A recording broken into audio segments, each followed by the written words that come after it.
Cabin crew बनने का कब डिसाइड किया? कैबिन क्रू की लाइफ में बहुत कुछ मतलब बोर्ड है। बंदर के जाने अदरक का स्वाद, तो बहुत सारे ऐसे बंदर हैं जिनको अदरक का स्वाद बिल्कुल नहीं पता। तो मुझे ऐसा लगता है कि जब भी मैं कैबिन क्रू बनूंगी किसी भी एयरलाइन के साथ, तो मैं उसकी हैट पहनूंगी। कि सिंगापुर एयरलाइंस और मलेशियन एयरलाइंस जो हैं वो सैलरीज अच्छी देते हैं। उस टाइम तक it used to be a very big amount, like 65,000 salary. किसी ने मुझे बोला इनिशियली कि मुझे लगता है ना जब ये क्रू बन जाएगी ना तो फिर ये लंबे हाथ मारेगी, फिर पायलट से ही शादी करेगी। कैबिन क्रू तो स्मगलिंग भी करते हैं। लड़कियां अक्सर स्मोक करने लग जाती हैं, ड्रिंक करने लग जाती हैं, ऑल दिस।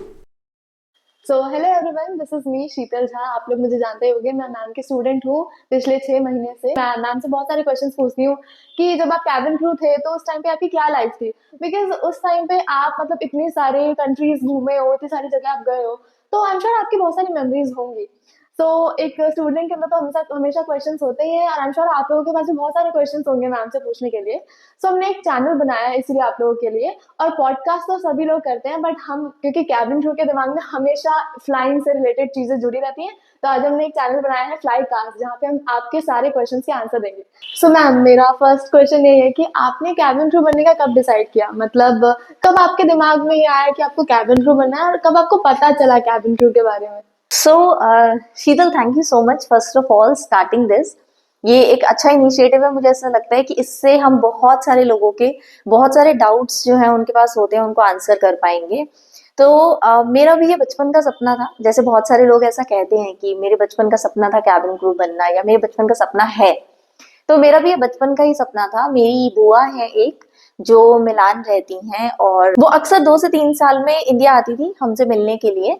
तो जब वो आती थी तो हम उन्हें एयरपोर्ट लेने जाते थे। और उस टाइम पे मुझे याद है कि टर्मिनल 2 होता था दिल्ली में। टर्मिनल 3 1D जो है, जो लेटेस्ट है, वो काफी बाद में बने, 2012 में ऑलमोस्ट। तो मैं उन्हें पिक रिसीव करने जाते थे, हम ड्रॉप करने जाते थे। तो मैं हमेशा वहां पे एयरक्राफ्ट देखती थी, और मुझे बहुत क्यूरियोसिटी होती थी, और मुझे ऐसा लगता था कि मैं भी एयरक्राफ्ट के अंदर जाके देखना चाहती हूँ कि लोग करते क्या हैं उसके अंदर। स्पेशली जब रात को आप एयरक्राफ्ट को देखो जाते हुए, तो आपको सिर्फ लाइट्स ब्लिंक करती हुई नजर आती हैं। तो मुझे क्यूरियोसिटी रहती थी कि लोग उसके अंदर करते क्या होंगे। जब वो एयरक्राफ्ट आसमान में होता है तो क्या लाइफ होती होगी, लोग कैसे बैठते हैं, क्या करते हैं। तो इस तरीके की क्यूरियोसिटीज रहती थी। और जब मैंने कैबिन क्रू को भी वहां पे देखा, तो जिस तरीके से वो वॉक करते हैं, जिस तरीके से वो अपने आप को कैरी करते हैं, तो मुझे बहुत प्राउड फील होता था, and I really wanted to be in the shoes. तो यहाँ से एक वो क्यूरियोसिटी जो थी, आई थिंक 6th या 7th स्टैंडर्ड में मैं होंगी, जब से मुझे ये मैंने ये देखा, ऑब्जर्व किया, और मुझे लगा कि नहीं यार, मैं भी क्रू बनना चाहती हूँ, because I want to see what happens inside the aircraft. तो ये क्यूरियोसिटी थी which led me finally to be a part of Qatar Airways. So मेरा एक और पर्सनल क्वेश्चन है जो मुझे लगता है मुझे आपसे पूछना चाहिए।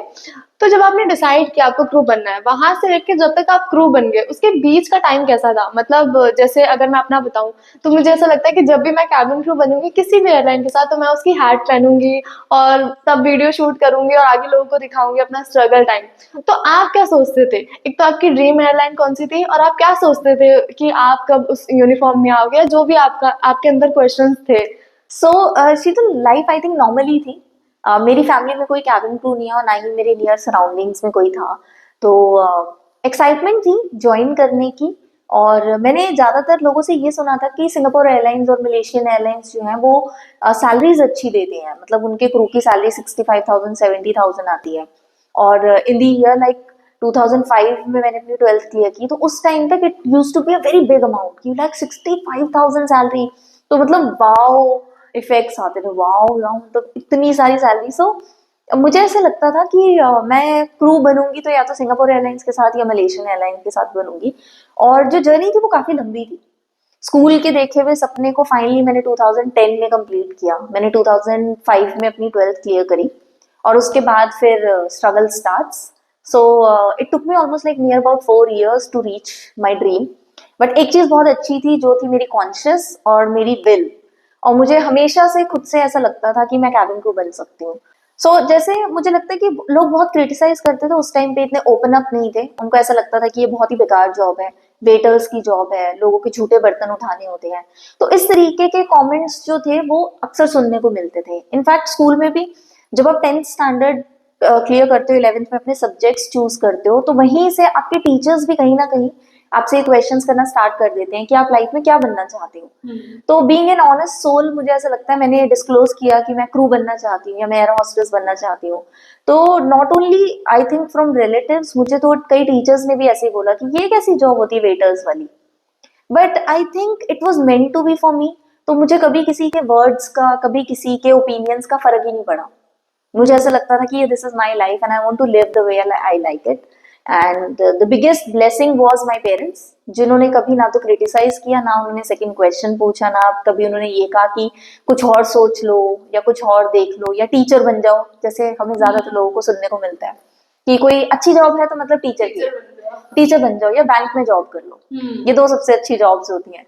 बट उन्होंने कभी ऐसा नहीं कहा। उन्होंने कहा ठीक है, आपको जो अच्छा लगता है वो करो, आप अपनी लाइफ में कुछ बनना चाहते हो सो व्हाई नॉट।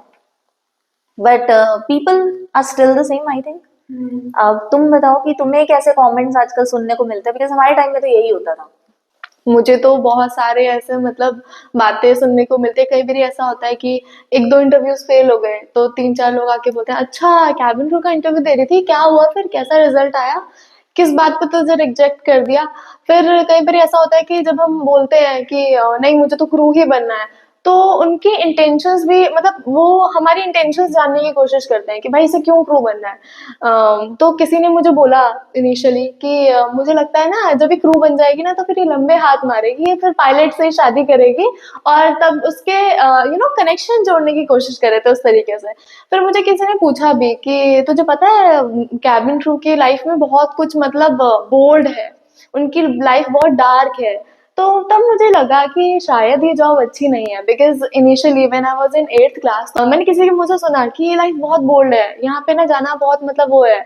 तो मुझे लगता था कि नहीं यहाँ तो नहीं जाना चाहिए, बट जब मैं यहाँ आई तो फिर मुझे लगा कि भाई ऐसा तो कुछ भी नहीं है, मतलब लाइफ इतनी अच्छी, मतलब राइट आफ्टर 12th अगर आपको इतनी अच्छी सैलरी मिल रही है और अगर आपको इतना ज्यादा ट्रैवल करने को मिल रहा है तो वो बहुत अच्छी बात है। इवन यहाँ आने के बाद, एक्सपो एविएशन में आने के बाद भी मेरा कॉन्फिडेंस जो यहाँ से यहाँ गया है वो सिर्फ यहीं पे है।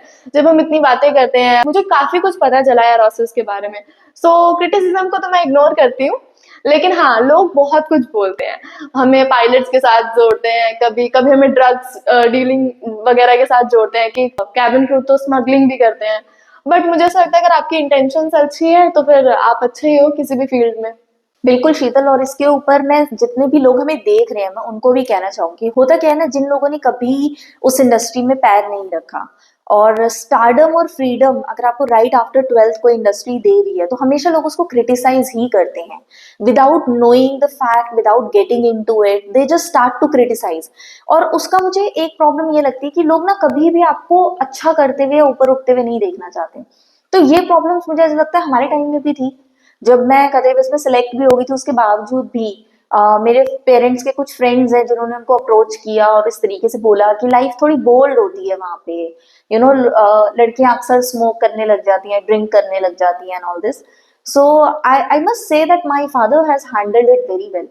उन्होंने बहुत अच्छे से हैंडल किया और उन्होंने कभी भी ये नेगेटिविटी मेरे तक पास ऑन नहीं होने दी। तो आप लोग भी जो देख रहे हैं और आपके पेरेंट्स भी हैं, तो जरूरी नहीं है हर कैबिन क्रू स्मोक करता है, हर कैबिन क्रू ड्रिंक करता है, हर कैबिन क्रू जो है वो गलत ही होता है।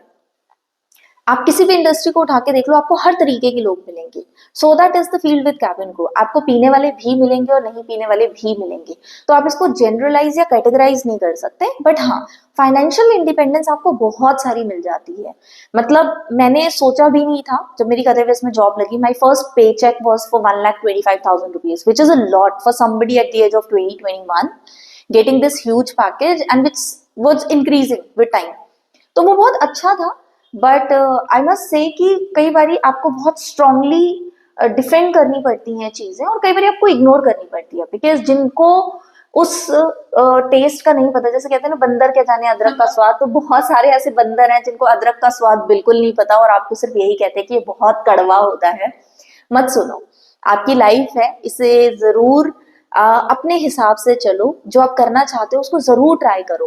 हो सकता है कि वहीं पे आपको रियल लाइफ या फिर रियल सेटिस्फेक्शन मिले लाइफ में, जैसे मुझे मिली। एंड आई मस्ट से जो 6.5 years की फ्लाइंग थी कतई वेज के साथ, उसने मेरी लाइफ 360 डिग्री से भी ज्यादा अगर कुछ होता तो मैं शायद कहती, बट 360 डिग्री तो ऑफ कोर्स चेंज कर ही दी है। The way I think, I believe, the independence that I hold till date, the financial independence that I have, everything came from that flying.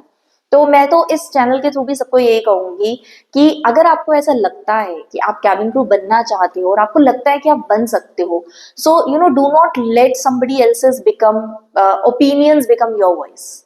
Have your own voice and listen to it and follow your dream and passion. जो लोग आज criticise करते हैं, कहीं कल वही लोग आपको फॉलो करेंगे और आपसे पूछेंगे कि finally how did you made it. अभी तो ये इस क्वेश्चन का तो मुझे आंसर मिल गया है, और काफी लोग हैं क्रिटिसाइज करने के लिए, बट मुझे ऐसा लगता है कि आपको इग्नोर करना चाहिए सब कुछ। और एक और जो क्वेश्चन है, मुझे हमेशा लगता है कि मुझे आपसे पूछना चाहिए, क्योंकि अब हमारे पास तो सोशल मीडिया है, हर कोई रील बना रहा है, हर कोई अपलोड कर रहा है कि this airline is hiring, this airline is hiring. तो बस मुझे ये पूछना आपसे कि आपके टाइम पे जब सोशल मीडिया था ही नहीं, मतलब टच वाले फोन थे भी नहीं, तो उस टाइम पे आपको कैसे पता चलता था कि मतलब कोई एयरलाइन हायर कर रही है, या फिर किसी एयरलाइन के बारे में कैसे पता चलता था कि उनकी यूनिफॉर्म क्या है, ये सब चीजें? शीतल, हमारे टाइम में बहुत ज्यादा सोशल मीडिया नहीं होता था, फेसबुक चलता था हमारे टाइम पे। और मैं ऐसा सबको बताना चाहती हूँ, लोग कहते हैं कैबिन क्रू बहुत फ्रेंडली होता है, तो इन यूनिफॉर्म में बहुत फ्रेंडली थी, but out of the uniform मैं आज भी थोड़ी रिजर्व्ड हूँ when it comes to my personal space, when it comes to my friends. मैं आज भी क्वालिटी फ्रेंड्स में बिलीव करती हूँ क्वांटिटी की जगह। तो मेरा फेसबुक नहीं था, but right after 12th in the year 2005 मुझे एक अपॉर्चुनिटी मिली इंडियन एयरलाइंस ज्वाइन करने की एज एन अप्रेंटिस। तो जब मैंने वहां ज्वाइन किया तो वहां से मुझे एक बारी इंडिगो के इंटरव्यू का पता चला, जिसके बारे में मैंने अपने यूट्यूब चैनल पे एक वीडियो बना के डाली हुई है कि how I got to know about that first ever interview of my life as a cabin crew. तो उसके बारे में पता चला, but apart from that newspapers में वैकेंसीज आती थी। तो ट्यूसडे का एचटी मिंट और वेंसडे का टाइम्स एसेंट, ये दो न्यूज़पेपर ऐसे होते थे जिसमें ज्यादातर वैकेंसीज आती थी about hospitality industry, travel industry and in fact aviation also. तो वही एक न्यूज़पेपर था जिसने मेरी जर्नी फ्रॉम इंडिया टू दोहा तक कंप्लीट करने में हेल्प करी, और वहीं पे मेरे फादर ने कदेविस की ओपनिंग देखी थी और मैंने फाइनली फिर इंटरव्यू दिया and I made it and rest is all history. Okay ma'am, so thank you for all the answers. I think अब हमें वीडियो एंड कर देनी चाहिए, बिकॉज अभी हम मार्केट में नए हैं तो बहुत ज़्यादा हमें स्टूडेंट सुन नहीं सकते हैं। सो हम वैसे ही थोड़े थोड़े क्वेश्चंस लेके आएंगे ताकि आप लोगों के जो डाउट्स हैं वो क्लियर हो जाए, मेरे भी डाउट्स क्लियर हो जाए, बिकॉज मैं भी मैम के भी स्टूडेंट ही हूँ। सो आई होप आप लोगों को वीडियो अच्छी लगी हो। अगर आप लोगों को और भी वीडियोस चाहिए तो आप कमेंट कर सकते हैं। सो मिलते हैं हम नेक्स्ट वीडियो में। Bye guys.